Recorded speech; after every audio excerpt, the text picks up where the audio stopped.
Hi guys, welcome to Tolly stock 24। आज की इस वीडियो में हम बात करेंगे क्रेडिट बिल लोन ऐप से अगर आपने लोन लिया है और उसका टाइम पे रीपेमेंट नहीं किया तो क्या क्या हो सकता है और क्या उसके सॉल्यूशन है। सारी चीज़ें हम इस वीडियो में डिस्कस करेंगे, लेकिन उससे पहले जो लोग हमारे चैनल को फर्स्ट टाइम विजिट कर रहे हैं वो चैनल को जरूर सब्सक्राइब कर दें।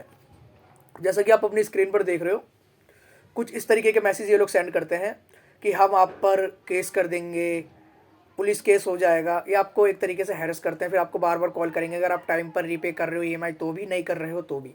जैसे कि आप देख रहे हो, your account is at risk, urgent action required, we are filing case against you in court for criminal charges understand section 316 criminal breach and cheating of the BNS 2023 against you and you have the face police action under section 318 of the Bharatiya Nyaya संहिता। कुछ इस तरीके के message करके पहले आपको डराएंगे, इस तरीके से हैरेस करेंगे, फिर उसके बाद आपको व्हाट्सएप पे मैसेज करेंगे।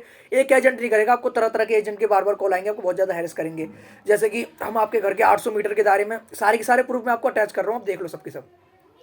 800 मीटर के दायरे में हम आपके सभी पड़ोसियों को आपकी फ़ोटो दिखा देंगे कि हम आपसे, आपने हमसे लोन ले रखा है, फिर आप अपनी मतलब कि प्रतिष्ठा हानि के लिए कुछ जिम्मेदार हो। कुछ क्या करते हैं, कुछ एजेंट्स होते हैं, आपको कॉल करके गाली देंगे। आपको कुछ नहीं करना, उनकी रिकॉर्डिंग कर लेनी है, इस बात का ध्यान रखें। और जब आपसे आएंगे तो व्हाट्सएप पे ये बोलेंगे कि हम आपसे आगे बदतमीजी करेंगे, वो करेंगे। पता चल जाएगा जब हम वहाँ पे आके हंगामा करेंगे, तो आपको डरने की कोई भी जरूरत नहीं है।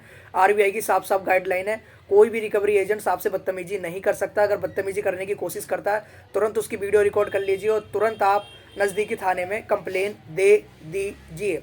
रही बात, अगर आपने टाइम पे लोन रिपे नहीं किया तो क्या करेंगे, आपको नोटिस भी भेज सकते हैं। नोटिस भी मैं आपको दिखा रहा हूँ। जैसे इस भाई का जो लोन हुआ था 1,65,000 रुपये का हुआ था, जो उसकी एक ईएमआई वो स्किप हो गई थी 10,492 की, तो इसे एक नोटिस आ गया। अब नोटिस आए तो क्या करना है, नोटिस आए तो घबराने की जरूरत नहीं है। एक बात याद रखना, कोई भी कहीं से भी नोटिस आता है तो उस नोटिस का जवाब देना जरूरी होता है। या तो आप खुद भी जवाब दे सकते हो या फिर आप 500 रुपये में जवाब भिजवा भी सकते हो, किसी भी वकील से कॉन्टैक्ट करके। 500 रुपये लेते हैं, उससे ज़्यादा नहीं लेते। नहीं तो आपको जो मैटर है, मैटर मिल जाएगा, जो भी है ना, जो भी इस नोटिस में आया हुआ था उसका जवाब दे दो कि ऐसी ऐसी ये परेशानी है, मैं सेटल करना चाहता हूँ, ये करना चाहता हूँ। पर नोटिस का जवाब देना जरूरी होता है। और रही बात कि आप पे पुलिस केस हो जाएगा, पुलिस केस आप पर कुछ भी नहीं होगा, ये आपको डराने के लिए ये सब करते हैं। तो नोटिस से घबराने की कोई ज़रूरत नहीं है। पर नोटिस आए तो इसका मतलब ये नहीं कि नोटिस का जवाब मत दो, आपको नोटिस का जवाब देना भी जरूरी होता है। अगर आप नोटिस का जवाब दे दोगे तो आप अपनी तरफ से फ्री हो जाओगे, कोई एक्शन नहीं हो सकता। नोटिस में क्या लिखना होता है, जो जो ये बोल रहे हैं ना उसको टैकल करना होता है, जो जो क्वेश्चन ही कह रहे हैं। जैसे कि इसमें आप अपनी स्क्रीन पर देख रहे हो, इसमें बोला गया कि 10 दिन के अंदर 10,492। आप अपनी मजबूरी लिख दो, मैं वो कर रहा हूँ, ये कर रहा हूँ, जिस वजह से नहीं दिया वो करके आप सेंड कर दो। उसके बाद ये रिप्लाई कुछ नहीं देते और कुछ नहीं, क्योंकि ये इनका जरिया होता है। जिन लोगों को जानकारी नहीं होती वो लोग फंस जाते हैं। अब बाई चांस मानो कि किसी का 10,000 का लोन है, इन्होंने हैरेस करते करते करते 50,000 का बना दिया, अब इन्होंने नोटिस भेज दिया या फिर कानून की धमकी दे रहे हैं, तो वो लोग 50,000 भी पे कर देते हैं डर के मारे। तो समझ रहे हो, अगर आपको क्या करना है, आप इनसे सेटलमेंट की बोलो। सेटलमेंट के लिए नहीं मान रहे हो तो साफ बोल दो मैं नहीं दे रहा। क्या करेंगे, ज़्यादा से ज़्यादा आपका सिविल खराब कर देंगे। पर अगर आप रीपे कर सकते हो तो टाइम पर रीपे करो। अगर आप जानबूझ के डिफ़ॉल्ट कर रहे हो तो आपको जानबूझकर डिफ़ॉल्ट नहीं करना चाहिए। डिफ़ॉल्ट आप तभी करो जब आप पर होना। आप इनके कस्टमर सपोर्ट से बात करो। कस्टमर सपोर्ट से बात करने के बाद हाँ तो ये मान जाते हैं, लेकिन जो इनके एजेंट है वो नहीं मानते, वो बदतमीजी करते। तो क्या करना, आपको रिकॉर्डिंग करनी है। और कोई रिकवरी एजेंट बाई चांस घर पर आ भी जाए तो वो आपसे बदतमीजी नहीं कर सकता, इस चीज़ का विशेषकर ध्यान रखें। और रही बात सेटलमेंट की, तो आपको सेटलमेंट के लिए जाना है ओटीएस, वन टाइम सेटलमेंट।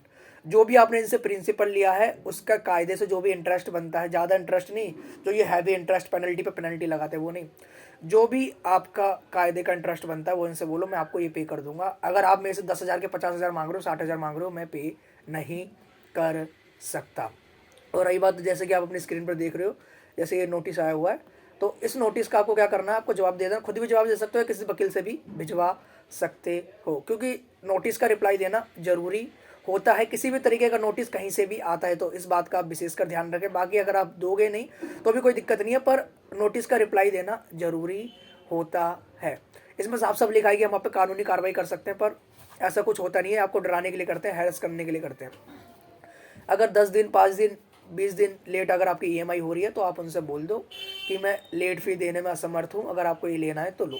समझ रहे हो, ये क्या करते हैं कि आपकी जो इंक्वायरी है आगे भेज देते हैं, आपका सिविल बहुत ज़्यादा डाउन कर देते हैं। ज़्यादा से ज़्यादा ये लोग यही करते हैं और यही कर सकते हैं।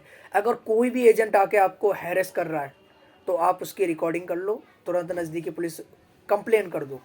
समझ रहे हो आप बात को, कोई भी आपको हैरेस नहीं कर सकता, आरबीआई की सीधी सीधी गाइडलाइन है। तो आई होप आपको ये वीडियो पसंद आया होगा। वीडियो पसंद आए तो वीडियो को लाइक करें और चैनल को सब्सक्राइब करें। Thank you.